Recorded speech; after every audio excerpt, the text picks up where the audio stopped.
જોઈએ તો ખેડા જિલ્લામાં એક શારીરિક શોષણનો કિસ્સો બહાર સામે આવ્યો છે। ભાજપના પૂર્વ જિલ્લા મહામંત્રી અને વર્તમાન જિલ્લા ભાજપ ઉપપ્રમુખ ઉપર શારીરિક શોષણના ગંભીર આક્ષેપો લગાવવામાં આવ્યા છે।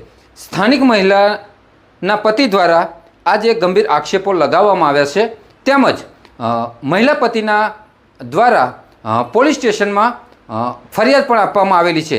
તેમ છતાં આજ દિન સુધી આ ફરિયાદ બાબતે કોઈ પણ કાર્યવાહી કરવામાં આવી નથી। તો શું હતી સમગ્ર ઘટના તેઓ આપ જાણીએ સાંપ્રત ન્યૂઝ સાથે। હા, આપની સાથે શું બીના બની છે? આપણે કોઈ પોલીસ ફરિયાદ આપેલી છે? હા, મેં પોલીસ ફરિયાદ આપેલી છે। કઈ તારીખે આપેલી? 1 તારીખે પોલીસ ફરિયાદ આપેલી છે મેં। હા, શું ઘટના હતી એમાં?